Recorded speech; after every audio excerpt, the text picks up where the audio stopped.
महाराष्ट्रामध्येच या वर्षी अतिशय टोकाच्या गोष्टी झाल्या। काही ठिकाणी अतिवृष्टी झाली, काही ठिकाणी दुष्काळ। पुणे हे महाराष्ट्रामध्ये सगळीकडेच झालेलं आहे। त्याच्यामुळे शेतकऱ्यांचं प्रचंड नुकसान दोन्हीमुळे झाले। म्हणजे काही ठिकाणी अतिवृष्टी झाली म्हणून नुकसान झालं, काही ठिकाणी दुष्काळ म्हणून नुकसान झालं। तसंच पाण्याची ही परिस्थिती अतिशय गंभीर संपूर्ण राज्याच्या अनेक भागांमध्ये आणि पुणे जिल्ह्याचा तुम्ही बघितलं तर यावर्षी पुण्यामध्ये अपेक्षित असा पाऊस पडलेला नाही। आणि ज्या भागात म्हणजे आता तुम्ही उजनीचा धरणाचीच परिस्थिती बघाल। उद्या मी उजनीचं धरण पाहायला जाणार आहे, कारण का मागच्या वर्षी ह्याच वेळी जवळपास 100% उजनीचं धरण होतं। आज 40%हून कमी आहे असं मला आजच सकाळी ती सगळी माहिती आलेली आहे। तो उजनीचा प्रश्न झाला। पण पुणे शहरामध्ये आणि अनेक जी धरणं आहेत जी पुण्याला पिण्याचं पाणी देतात आणि पुण्याला ज्या ग्रामीण भागात ते नंतर पाणी जातं, या सगळ्यामध्ये पाण्याची कमतरता पुढच्या काही महिन्यात होऊ शकते अशी परिस्थिती आहे। तर मी मागच्याही महिन्यात आम्ही सगळे म्युनिसिपल कमिशनरांना भेटायला गेलो होतो आणि मी स्वतः पालकमंत्री, मुख्यमंत्री, उपमुख्यमंत्री या सगळ्यांना 1 महिन्यापूर्वी पत्र लिहिलं होतं की दुष्काळाची आणि अतिवृष्टीची अशी मिक्स्ड परिस्थिती राज्यात आहे, जिल्ह्यात आपल्या आहे आणि तालुक्यांमध्ये आहे। तर पाण्याच्या नियोजनात अतिशय गांभीर्याने सरकारने घ्यावं। आणि अनेक ठिकाणी बारामती लोकसभा मतदारसंघात जिथे मी लोकप्रतिनिधी म्हणून काम करते, इथे आम्ही अनेक चांगले पाण्याचे कार्यक्रम घेतले किंवा इन्फ्रास्ट्रक्चरमध्ये सुधारणा केली, पण सोर्स आणि रिसोर्स ज्याला आपण म्हणतो पाण्याचीच कमतरता आहे। त्याच्यामुळे अनेक ठिकाणी आम्हाला इच्छा नसतानाही टँकरही सुरू करावे लागले। त्यामुळे पुढच्या काळामध्ये पुढच्या 3-4 महिन्यामध्ये पाण्याचं नियोजन शहरात आणि ग्रामीण भागात, शहरामध्ये आपल्याला लागतं ते पाणी आणि ग्रामीण भागात शेतीचं पाणी, पिण्याचं पाणी आणि गुरांना लागलेलं पाणी, या सगळ्याचं नियोजन सरकारने तातडीने करावं असं गेले महिना ते 1.5 महिना मी पार्लमेंटला जायच्या आधीही प्रशासनाला ही विनंती केलेली आहे। आणि मी आताही अतिशय विनम्रपणे महाराष्ट्र सरकारला विनंती करते की ह्या विषयात जातीने लक्ष घालावं। पत्र लिहिलं होतं 1 महिन्यापूर्वी या संदर्भामध्ये, त्यामध्ये कुठलीही कार्यवाही झाली नाही का? महिन्याभरामध्ये पालकमंत्र्यांनी बैठक घेतली नाही का या संदर्भात? मला खरं तर 1 महिन्यापूर्वी मी गेले 3 आठवडे पार्लमेंटमध्ये आहे, त्याचा फॉलोअप आम्ही करतोय। मी रेग्युलरली म्हणजे आठवड्यातून एकदा बारामती लोकसभा मतदारसंघातली पाण्याच्या परिस्थितीचा आढावा आठवड्यातून एकदा मी घेते, ग्रामीण आणि शहर सगळ्याचाच। त्याच्यामुळे त्याचं मॉनिटरिंग आम्ही आमच्या पद्धतीने करतो आहे। पण सरकार दरबारी ह्याच्यातून काय स्पेसिफिक काही निर्णय झाले असले तरी माझ्या कानावर अजून तरी ते आलेले नाहीत। हो, अर्थातच कलेक्टर, कमिशनर, पालकमंत्री, राज्याचे मुख्यमंत्री यांना मी परत एक पुढच्या 2 दिवसात, आता मी मतदारसंघात माझा पुढचे 8-10 दिवस मी इथेच आहे, पुन्हा एकदा सगळा दौरा झाल्यावर, कारण का 3 आठवडे मी पार्लमेंटमध्ये होते, पार्लमेंटमध्ये आल्यावर कालच तर परवाच पार्लमेंट संपलं आहे। आता संपूर्ण प्रत्येक तालुक्यात जाऊन तालुक्याच्या लेवलला BDO, तहसीलदार या सगळ्यांची चर्चा करून काय पाण्याची परिस्थिती आहे तो आढावा घेऊन मग एक 3-4 दिवसांनी मी पुन्हा पत्र लिहीन किंवा त्यांची वेळ मागून त्यांची गाठ घेणार। स्मार्ट सिटी हा फेल प्रोजेक्ट आहे। मेट्रो प्रकल्प हा सगळ्या इन्फ्रास्ट्रक्चर डेव्हलपमेंट नंतर केला पाहिजे, मात्र मेट्रो प्रकल्पाला धरूनच पुण्याचा विकास झाला, ते स्मार्ट सिटी मानली जात आहे। तुमचं सरकार होतं त्यावेळी तुम्हाला करता आली नाही म्हणून विरोधक टीका करतात, असे थेट आरोप तुमच्यावर केले जातात। न काय होईल, माझ्यासाठी लोकशाही आहे, त्याच्यामुळे कोणीतरी टीका केलीच पाहिजे, त्याच्यात गैर काय? दडपशाही ते करतात, लोकशाही आम्ही करतो। त्याच्यामुळे त्यांना एक इन्फ्रास्ट्रक्चरचं बोलायचा अधिकार आहे, पण मी पण एक लोकप्रतिनिधीमुळे कोण असतो? तो पण नागरिकच आहे ना, आणि आम्ही नागरिकांचेच प्रश्न मांडत असतो। आता नागपूरमध्ये जे झालं तुम्ही माहिती आहे, अतिवृष्टी झाली, काय झालं नागपूरच्या इन्फ्रास्ट्रक्चरचं? फुल्ली कोलॅप्स झालं, कारण का तिथले सगळे नाले बंद झाले। त्याच्यामुळे जे काम नागपूरमध्ये झालं मेट्रोचं पूर्णपणे, आणि नागपूरची मेट्रो हॅज फेल्ड, ते प्रॉफिटमध्ये नाही आहे प्रोजेक्ट। आता पुण्याचं होतं आहे त्याला माझा अजिबात विरोध नाही, पण माझं म्हणणं आहे जसं इन्फ्रास्ट्रक्चरमध्ये जसं मेट्रोच्या इन्फ्रास्ट्रक्चरला पैसे घालता तसे गटारासाठी, फुटपाथसाठी, कचऱ्यासाठी, पाण्यासाठी यालाही तेवढंच करा ना पैसे। तेव्हा आम्ही जेव्हा पैसे मागायला जातो तेव्हा म्युनिसिपल कॉर्पोरेशन आम्हाला म्हणतं पैसे नाही, बजेट संपलं आमचं। मग मेट्रोसाठी तुम्हाला बजेट आहे पण आमच्या मूलभूत सुविधांसाठी नसेल, आम्ही त्यासाठीच तर न्याय मागतोय ना। अधिवेशन पार पडलेलं आहे, मात्र नंतर 150 खासदारांचं निलंबन त्या ठिकाणी करण्यात आलेलं आहे. काल या संदर्भात बोलताना दादांनी समर्थन केलेलं आहे, तिथे निलंबनाची कारवाई झालेली आहे आणि उपराष्ट्रपतींची अशा पद्धतीने मिमिक्री करणं, टिंगल करणं हे चुकीचं आहे आणि नियमाला धरूनच हे निलंबन आहे असं अजितदादा. कशाला धरून? नियमाला धरून आहे म्हणे. मला नाही वाटत त्यांचं तुम्ही अर्ध स्टेटमेंट सांगताय. ते असेही म्हणाले की मला त्याची फारशी माहिती नाही, पण जर झालं असेल तर असं मला वाटतं ते बोललेले आहेत. करेक्ट? त्यांनी स्पष्टपणे जाहीर समर्थन केलं तर नाही समर्थन त्यांनी केलं असेल, कारण का ते सरकारचे अविभाज्य भाग आहेत. समर्थन करावंच लागेल त्यांना. दी इज नो चॉईस. मी स्वतः पार्लमेंटमध्ये होते आणि तुम्ही रेकॉर्ड माझा चेक करू शकता. राष्ट्रवादी काँग्रेस पक्षाचे आता 5 लोकसभेत आणि 4 राज्यसभेत खासदार आहेत. त्यातल्या एकांचं मी नाही सांगू शकत, कारण का आता ते वेगळे बसतात. दोन्ही ठिकाणी एक वेगळे बसतात. पण आदरणीय पवारसाहेबांनी आम्हाला सगळ्यांना, मी 18 वर्ष खासदार आहे, आम्ही कधीही वेलमध्ये जात नाही, आम्ही कधीही घोषणा देत नाही, आम्ही कधी बोर्ड दाखवत नाही. आणि ह्याचा उल्लेख माननीय प्रधानमंत्र्यांनीही केलेला आहे की राष्ट्रवादी काँग्रेस पक्ष आणि बिजू जनता दल हे 2 असे पक्ष आहेत जे अशा कधी गोष्टी करत नाही, ज्या आम्ही कधी केलेल्या नाही. तुम्ही माझा रेकॉर्ड चेक करा, त्या दिवशी व्हिडिओ पण चेक करा की आम्ही घोषणा दिलेल्या नाहीत. आम्ही फक्त एवढंच म्हणत होतो की आम्हाला चर्चा पाहिजे. अमोल दादा आणि मी एवढीच मागणी करत होतो की हाऊसमध्ये ऑर्डरमध्ये आणा. एक दुसरं, जो हल्ला झाला आहे कन्व्हिनियंटली काय झालं आहे, सगळे हल्ला झाल्यावर कोणीच आम्हाला प्रश्न विचारत नाही आहे. म्हणजे पुण्याला खासदार आता नाही आहेत, पण आपल्या जिल्ह्याचे 2 खासदार ज्या दिवशी हल्ला झाला त्या दिवशी हाऊसमध्ये होते. त्याचा कोणी का मला प्रश्न विचारत नाही की हल्ला झाला आहे तुम्ही विसरलाय सगळे. अहो 500 खासदारांचं झालंच होतं त्या दिवशी कार्यक्रम. जर त्या माणसाकडे बॉम्ब असता, जर त्याच्या माणसाकडे जो गॅस होता तो दुसरा कुठला तरी असता, किंवा तो एक सेल्फ डिटोनेटिंग माणूस असता आणि बॉम्ब ब्लास्ट झाला असता, काय झालं असतं लोकसभेमध्ये त्या दिवशी? हे सगळेच विसरलेत. सगळ्यात महत्त्वाची बिल्डिंग जिथे या देशाचे व्हाईस प्रेसिडेंट असतात, उपराष्ट्रपती असतात, प्रधानमंत्री असतात, स्पीकर असतात, अतिशय महत्त्वाची वास्तू आहे ती.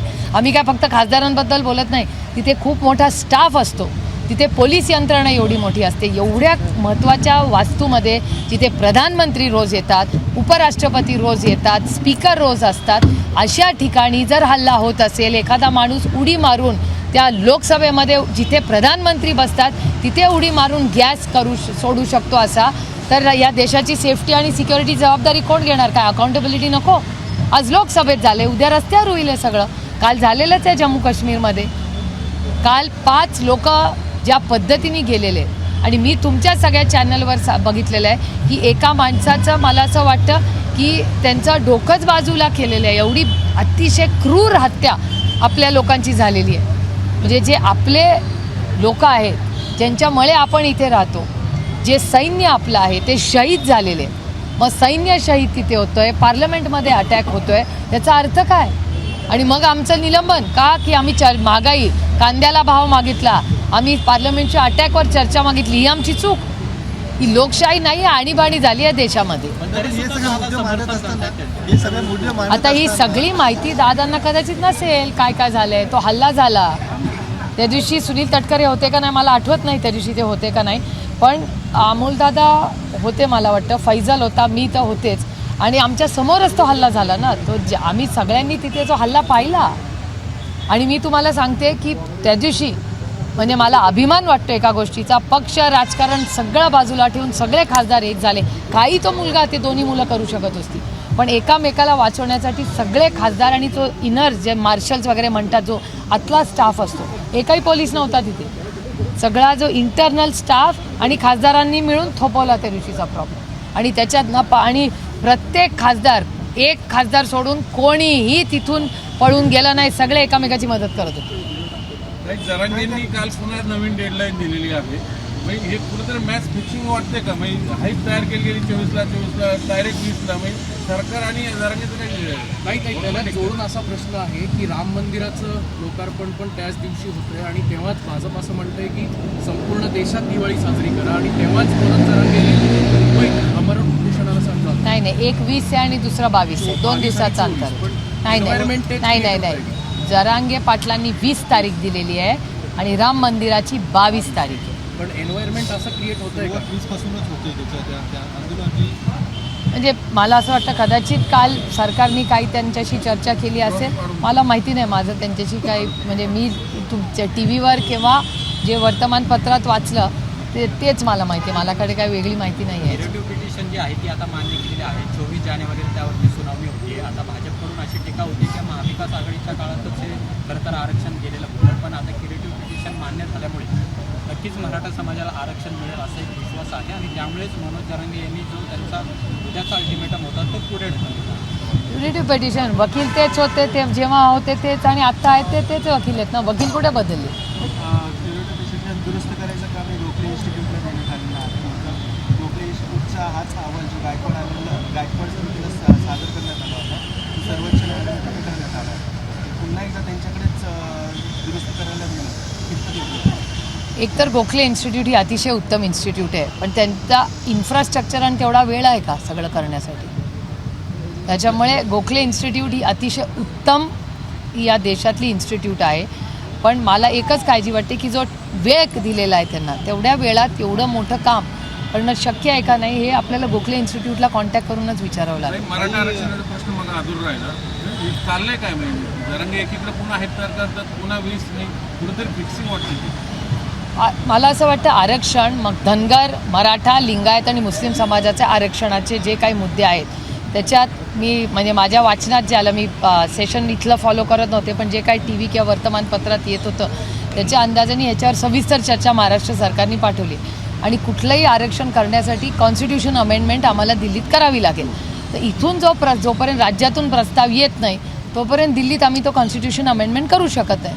त्याच्यामुळे आम्ही वाट बघतोय की महाराष्ट्र सरकार काय निर्णय घेतं त्याप्रमाणे पुढे जाऊ. आमची तर मराठा, धनगर, लिंगायत आणि मुस्लिम समाजाच्या आरक्षणाला राष्ट्रवादी काँग्रेस पक्ष सातत्याने आम्ही पार्लमेंटमध्ये ऑन रेकॉर्ड बोलतोय आणि हे नवीन नाही, गेले 10 वर्ष मीच स्वतः बोलते आणि सगळ्यात जास्त या आरक्षणावर कोण खासदार बोललं असेल रेकॉर्ड काढून बघा, सगळ्यात जास्त मीच बोलते.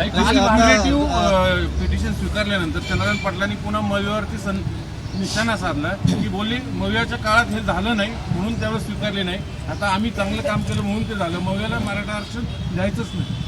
महाविकास आघाडीतले अर्धेच लोक आता चंद्रकांत पाटलांबरोबर सरकारमध्ये, त्यांनी आपापसात कॅबिनेटमध्ये चर्चा करावी, पण त्या कॅबिनेटमध्ये इतकी गँगवॉर चालू असते की सगळ्यांना चॅनलमध्येच बोलावं लागतं, कारण का पार्लमेंट त्यांच्या कॅबिनेटमध्ये कोणी कुणाची बोलतच नाही असं दिसतंय तुमच्या चॅनलवरनं. कुस्ती महासंघ जो आहे तो बरखास्त करण्यात आला आहे. संजय सिंग त्यांच्या जवळचा आहे त्याला सस्पेंड केलं. तर मला असं वाटतं गेल्या 2-3 दिवसामध्ये जी परिस्थिती आपण सगळ्यांनी तुमच्याच चॅनलवर मी पाहिली, ज्या पद्धतीने पद्म अवॉर्ड्सवाले लोक माननीय प्रधानमंत्र्यांच्या घरापर्यंत जात होते, त्यांना विनंती करत होते, त्यामुळे त्या प्रोसेसचा तो भाग असेल. मला वाटतं पुढच्या 3-4 दिवसात आपल्याला नक्की कळेल काय झालंय. संघर्ष यात्रा उपस्थित केलेला आहे. राम मंदिराचं उद्घाटन आहे ते 22 तारखेला आहे. तुम्हाला त्या संदर्भाचं निमंत्रण आलेलं आहे का, तुम्ही जाणार आहात? आम्हाला निमंत्रण नाही आलं. तुम्ही जाणार आहात? नाही ना, निमंत्रण नाही ना आलेलं. रोहित पवारांची संघर्ष यात्रा झाल्यानंतर त्यांचं फेसबुक अकाउंट असेल किंवा सोशल मीडियाचे अकाउंट जे आहे ते हॅक करायला सुरुवात झाली. एक अशा पद्धतीने त्यांना ट्रोल केलं जातं आहे किंवा त्यांचे अकाउंट हॅक केले जातात, हे काय सुरू? नवीन जो क्रिमिनल कायदा आणला त्याच्यात हे जर जास्ती लक्ष घातलं असतं तर जास्त योग्य झालं असतं, कारण का नवीन जो कायदा आणला आहे त्याच्यामध्ये एक खूप मोठी संधी होती, कारण का तंत्रज्ञान बदलत चाललं आहे, अनेक असे जे गुन्हे आहेत जे टेक्नॉलॉजी ड्रिव्हन आहेत ते वाढणारच आहेत. आता त्याच्यावर जास्त जर भर दिला असता तर आत्ता एवढं मोठं जे क्रिमिनलचं बिल आलं आहे त्याच्यात या देशातल्या फक्त रोहित पवार नाही प्रत्येक नागरिकाला न्याय मिळाला असता. पण ही खूप मोठी संधी केंद्र सरकारने गमावली. काही कळव्यामध्ये जे ऑगस्ट महिन्यात सगळं मृत्यू तांडव झालं त्या रुग्णालयाच्या अधीक्षकावर कारवाई होती अशी विरोधकांची मागणी होती, आजही आहे, पण 2 छोटे डॉक्टर त्यात निलंबित करण्यात आले, आणखी काही डॉक्टरांना निलंबित केलं जाऊ शकतं, अशा पद्धतीची परिस्थिती काय प्रतिक्रिया? राज्यामध्ये तुम्ही बघताय काय तिथे जी घटना झाली त्याच्यात जे सॉफ्ट टार्गेट असतात, म्हणजे पुण्याचं बघा, एवढं मोठं ड्रग रॅकेट पुण्यात झालं, एवढ्या मोठ्या हॉस्पिटलची केवढी बदनामी संपूर्ण राज्यात नाही देशात झाली, एवढा मोठा ड्रग माफियाबद्दल राज्याचे गृहमंत्री म्हणले की मी ते सगळं एक्सपोज करणार आहे आणि नावं घेणार आहे. मी स्वतः तुमच्याशीच पुण्यात बोलताना म्हणले होते की या राज्याचे गृहमंत्री जर ड्रग माफियाचं कंबरडं मोडण्याचं काम करत असतील तर सगळं राजकारण बाजूला ठेवून आम्ही गृहमंत्र्यांच्या मागे पूर्ण ताकदीने उभं राहू. इथल्या इन्क्वायरीचं काय झालं पुण्यामध्ये, पुढे काय झालं त्या ड्रग्सचं, काहीच नाही झालं. आरोप प्रत्यारोप झाले, रात गई बात गई, सगळे विसरून गेले. मी नाही विसरलेले, कारण का ड्रग्ज हा एक खूप वाईट गोष्ट आहे आणि गृहमंत्र्यांनी एवढा मोठा जर पुण्यामध्ये झाला असेल विषय तर तो अर्धवट टाकून चालणार नाही. ताई, काल अजितदादांनी पुन्हा एकदा बारामती लोकसभेसंदर्भातलं वक्तव्य केलेलं आहे की आम्ही योग्य उमेदवार बारामतीमध्ये येणार आहे. माझ्यासाठी ही लोकशाही आहे. दडपशाही दिल्लीत चालते आणि ते दिल्लीत तर आणीबाणी चाललीच आहे, ज्या पद्धतीने आम्हाला पार्लमेंटमधून काढण्यात आलं किंवा सगळं वन वे चालतं. आता तुम्ही बघताय 4 बिलं जी पास केली त्याच्यामध्ये क्रिमिनल लॉ बिल असेल त्याचा आम्ही फराडून विरोध केला असता जर आम्ही हाऊसमध्ये असतो तर. त्याच्यानंतर इलेक्शन कमिशनचं जे बिल आलं त्याच्यात चीफ जस्टिस ऑफ इंडियालाच त्याच्यातून काढले, म्हणजे भारत सरकारच ठरवणार इलेक्शन कमिशनचा अध्यक्ष कोण होणार. त्याच्यानंतर प्रेसवर जो घात परवाच्या बिलमुळे झालेला आहे तो एक महत्त्वाचा प्रश्न. आणि त्याच्यानंतर फोन टॅपिंग, म्हणजे आत्ता तुमचे पेगॅसिस ऑफिशियलच करून टाकले केंद्र सरकारने. टेलिकॉमचं जे बिल आले त्याच्यामुळे तुमच्या सगळ्यांचे फोन करायचे ऑलरेडी टॅपवर होतं, आमचे तर आधीपासून आहेतच. आता वेलकम टू द क्लब. त्याच्यामुळे तुमचंही आता आमच्याबरोबर गिनती झाली असेल आत्तापर्यंत. पण ह्या सगळ्यामध्ये ही 4ही बिलं जी होती त्याला विरोधी पक्षातून लोकशाही मार्गाने त्यांना माहिती होतं विरोध होणार म्हणून त्यांनी काढलं. त्याच्यामुळे आणीबाणीचीच परिस्थिती झाली आहे, फक्त अघोषित ऑफिशियल नाही आहे. त्यामुळे ह्या सगळ्या ज्या गोष्टी होत आहेत, आमचा विरोध आज मला विचाराल तर आमची जबाबदारी वाढली आहे. ह्या देशामध्ये जर लोकशाही वाचवायची असेल तर आम्हाला पूर्ण ताकदीने लढायला लागेल आणि आम्ही लोकशाहीच्याच मार्गाने इलेक्शन लढणारे लोक आहोत. त्याच्यामुळे विरोधक तर कोणीतरी असणार असलाच पाहिजे ना, असं थोडी दडपशाहीनी थोडी असतं. घरातच विरोधक उभं केलं ना ताई. त्याच्या घरात ही आयडिओलॉजिकल विषय आहे. माझा आईसला पूर्ण विरोध आहे. आईस म्हणजे इन्कम टॅक्स CBI ईडी याचा गैरवापर करतात. संजय राऊत काय म्हणतात, राऊत साहेब म्हणतात की इन्कम टॅक्स CBI ईडी बाजूला ठेवा आणि इलेक्शन घ्या. नाही होत तसं. आता 150 खासदार भारताच्या इतिहासात असं झालेलं नाही आहे. काय केलं होतं आम्ही तर काय म्हणत होतो, शेतकऱ्यांवर आणि जो हल्ला झाला त्याच्यावर चर्चा घ्या. पण केंद्र सरकारला चर्चा करायचीच नव्हती. आता पुंचमध्ये जी गोष्ट झाली आहे तुम्ही विचार करा, 5 मुलं शहीद झाली आहेत आणि हा अटॅक करताना मग एवढं सगळं जम्मू काश्मीरमध्ये चांगलं चाललंय, मणिपूरमध्ये काय चाललंय याचं उत्तर कोण देणार. जम्मू काश्मीर आणि मणिपूर हे अतिशय सेन्सिटिव्ह विषय आहेत आणि त्याचे रेपरकर्शन्स फक्त तिथल्या सीमेत नाही आहेत, त्याचे कुठे ना कुठे आज नाही उद्या त्याच्या आपल्याला अडचण येणार आहे. हे तुम्ही माझं भाषण प्लीज रेकॉर्ड करून ठेवा. ही अस्वस्थता कुठेतरी दिसते. चंद्रशेखर झाली या सगळ्या पार्टीमध्ये. आता भाजपच्या एका पदाधिकाऱ्याची चौकशी होते आणि संजय राऊतांनी असं म्हटलंय की हे सगळं जे पुढे येत आहे यात भाजपचे पदाधिकारी त्यांच्या नेत्यांच्या नावावर समोर येताना संशयाची सुई आता दुसरीकडे वळताना पाहिलं. सलीम कुत्ता ज्यावेळेस बाहेर आले पेरोलवर त्यावेळेस 2016ला गृहमंत्री हे देवेंद्र फडणवीसच होते आणि त्यांच्या सैनिक तो सलीम कुत्ता आहे तो बाहेर आला असा देखील आरोप त्यांनी केलेला आहे. बघा, गृहमंत्री म्हणून आधी पण जेव्हा देवेंद्रजी होते तेव्हा नागपूरला मी नाही मीडिया म्हणायचा की it is the crime capital of Maharashtra. माझा डायलॉग नाही, हा मीडियामधला आहे. क्राईम कॅपिटल हे नागपूर झालेलं आहे. आत्ताही नागपूरची बदनामी आम्ही करत नाही. नागपूरबद्दल आम्हाला इतका प्रेम आणि आदरच आहे आणि अतिशय सुसंस्कृत लोक नागपूरला राहतात. किती लोक तिथे झालेत, केवढी मोठी लिडरशिप महाराष्ट्राला नागपूरने दिलेली आहे. त्या सगळ्या पार्श्वभूमीवर तुम्ही बघता की नागपूरमध्ये क्राईम, देवेंद्रजी गृहमंत्री झाले की क्राईम कसा वाढतो नागपूरचा, काय कनेक्शन आहे. आणि तुम्हीच आता म्हणताय बेल मिळाली किंवा नागपूरमध्ये आत्ता पुण्याचंच बघा ना, ड्रग्ज माफियाचा मी पर्दाफाश करीन. काय झालं, 1 महिना झाला, काय झालं, काही नाही झालं. गृहमंत्र्यांनी काही केलं नाही. अहो, जालन्याचा लाठीचार्ज कोणी केला त्या महिलांवर आणि मुलांवर, याच गृहमंत्र्यांनी न केला. मग आरक्षणाला एखादा व्यक्ती जर उपोषणाला बसतो, जालन्यामध्ये जी घटना घडली ही पूर्णपणे गृहमंत्रालयाचं फेलियर आहे आणि त्याला जबाबदार देवेंद्र फडणवीस आहेत. चंद्रशेखर बावनकुळे असं म्हणतात की जे लोक भाजपमध्ये आले त्या सर्वांच्या गळ्यात आम्ही भाजपचा दुपट्टा जो आहे तो टाकलेला आहे आणि पुढच्या काळातही आम्ही तोच दुपट्टा सर्वांच्या गळ्यात आम्ही टाकणार आहोत. म्हणजे हे सगळे जे आहेत आता म्हणजे काँग्रेस, राष्ट्रवादी असेल किंवा सेना असेल हे सगळे त्या कमळावरतीच लढणार असं त्यांचा संकेत आहे. ते मला काय माहिती नाही त्यांच्यामध्ये काय चाललंय, पण एक मला फक्त वाईट एवढंच वाटतं की ज्या लोकांनी, ज्या भारतीय जनता पक्ष ओरिजिनल, आता ती भ्रष्ट जुमला पार्टी झाली आहे, आधी ती भारतीय जनता पक्ष होता, जेव्हा ज्यांनी कष्ट केले, लाट्या खाल्ल्या, आंदोलनं केली, ज्यांनी त्याग केला, ज्यांनी सतरंजा उचलल्या, ज्यांनी पक्षाचा झेंडा संघर्ष केला, ते सगळे कार्यकर्ते भारतीय जनता पक्षाचे कुठे आहेत. म्हणजे ज्यांनी कष्ट केले ते आज कुठेच दिसत नाही आणि पंक्तीला आज कोण बसलेत हे पूर्ण देश बघतोय सगळीकडे. आणि आपल्या राज्यात तर तुम्ही बघताच आहे काय परिस्थिती. संजय राऊत म्हणतात त्याने एक मराठी पूर्ण होऊ द्या. संजय राऊत म्हणतात की लोकसभेच्या आम्ही 23 जागा लढवणार आहोत. जर ते एक महिन्यापूर्वी, एक मिनिट, ते एक महिन्यापूर्वी तसा बोलले होते. नाही जर ते 23 जागा लढवणार आहे तर तुम्ही किती जागा? तुम्ही त्याची चिंता करू नका. तुम आम खाओ पेड मत घेऊ. पण मग काय ठीक आहे ना, राऊत साहेब ते बोलले आहेत. आमची अंतर्गत दिल्लीमध्ये सोनियाजी, राहुलजी, उद्धवजी, पवार साहेब, संजय राऊतजी या सगळ्यांची सविस्तर चर्चा झाली. एक 15 दिवसात तुम्हाला सगळा फॉर्म्युला कळेल. काय सूत्र काय म्हणतं? तुमच्या एडिटोरियलचं आतलं तुम्ही सांगणार का मला? तसं आमचं कसं सांग. काही काल बीडमध्ये जी सभा झाली मनोज जरांगे यांची, त्यावेळेस पूर्ण शाळा बीडमधल्या बंद ठेवण्यात आलेला होता. याला छगन भुजबळ यांनी आक्षेप घेतलेला आहे आणि राज्यामध्ये झुंडशाही सुरू आहे आणि सरकार त्याला पाठिंबा देतं अशा प्रकारचं विधान काल छगन भुजबळांनी केलेलं आहे. हेच तर मी तुम्हाला सांगते. शिक्कामोर्तब करताय तुम्ही संजय राऊतांच्या स्टेटमेंटवर. हे गँगवॉर चाललं या कॅबिनेटमध्ये. संजय राऊत साहेब म्हणतायत ते अगदी बरं झालं. Data speaks for it self. आम्ही कधी खोटे आरोप करत नाही, डेटा ड्रिव्हन. जर ह्या राज्यातल्या सगळ्यात ज्येष्ठ कॅबिनेट मंत्र्याला हे बाहेर बोलावं लागत असेल याचा अर्थ आदरणीय माननीय भुजबळ साहेबांचं कॅबिनेटमध्ये कोणी ऐकतच नाही. त्यांचा मान सन्मान कॅबिनेटमध्ये होत नाही. हे तुमच्या सगळ्याच स्टेटमेंटमधून येतं ना बाहेर. आणि हे पहिल्यांदा नाही झालेलं, अनेक वेळा आधी झालेलं आहे. हे दुर्दैव आहे की ज्या गोष्टी कॅबिनेटमध्ये चर्चेला झाल्या पाहिजेत त्या दुर्दैवाने अतिशय दुःख वाटतं मला की महाराष्ट्राच्या ज्येष्ठ मंत्र्यांना TV आणि मीडियावर बोलावं लागतं आहे.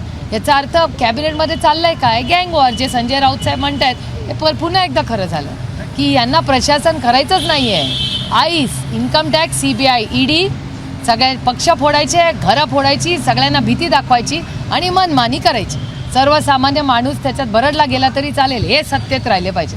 पण ठीक आहे, पण अजित पवार थेट दावा करतात राष्ट्रवादी माझीच आहे, दुसरी कोणाचीच नाही. पण ते आता इलेक्शन कमिशनमध्ये केस चालली आहे, सुप्रीम कोर्टात केस चालली आहे, बघूया ना. काल त्यांना जेव्हा प्रश्न विचारला की अजित पवार गटाकडनं कोण असेल तर ते म्हणले की अजित पवार गट नाही म्हणायचं, राष्ट्रवादी. म्हणलं आम्ही देखील पुढे प्रश्न विचारला की अजून ठरली नाही.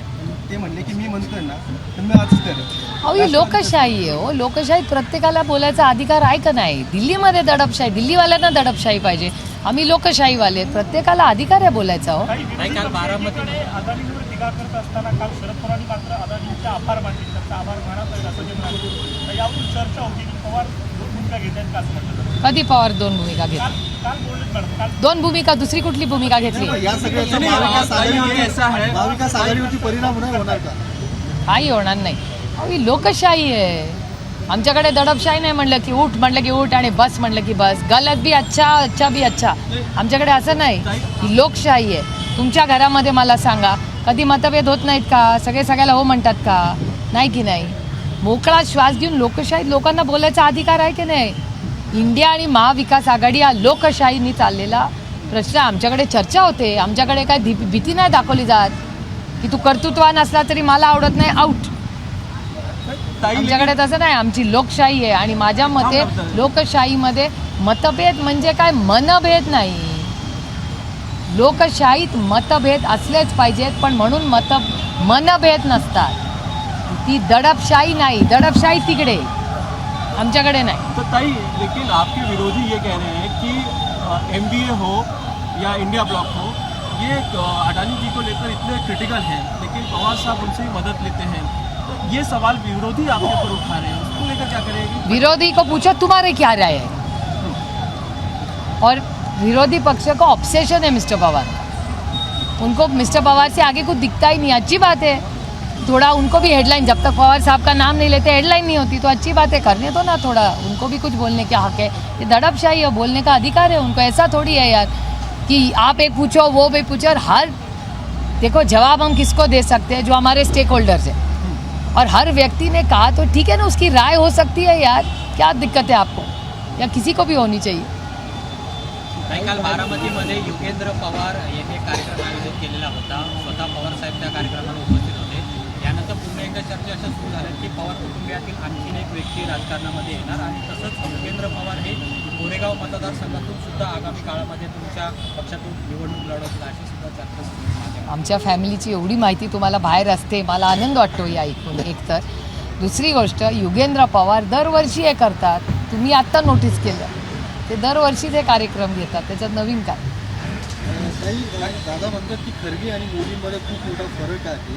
तर खरगेंची जी काही त्या पद्धतीने चर्चा आहे की इंडिया आघाडीच्या संदर्भात एक चेहरा म्हणून ते पुढे येतील, मात्र मोदींची टक्कर देऊ शकतील अशा पद्धतीचं. लोकशाही आहे, प्रत्येकाला मताचा अधिकार आहे. हो, प्रत्येकाला. आता तुम्ही मतं पण मांडायची नाही लोकांनी. मी फार दिल्लीचा इन्फ्लुएन्स व्हायला लागला तुमच्यावर. इंग्लिश आफ्टर अरे वेळ आहे ना अजून, इथेच आहे 30 तारखेपर्यंत. 30 तारखेला नवीन वर्षाच्या शुभेच्छा देते. आज क्रिसमसच्या देते. काही आज मुंबईमध्ये जे वांद्र्यामध्ये सभा होते, संविधान सभा, यामध्ये पवारसाहेब सुद्धा जाणार होते. प्रकाश आंबेडकर आणि पवारसाहेब हा, आम्ही कोणीच जाणार नव्हतो आज. तशा प्रकारचे मात्र समोर आलेले होते, पोस्टर्स लावण्यात आलेले आहेत. आमचे इथेच आहेत कार्यक्रम आज, आधीच ठरलेले. एबीपी माझा, उघडा डोळे बघा नीट.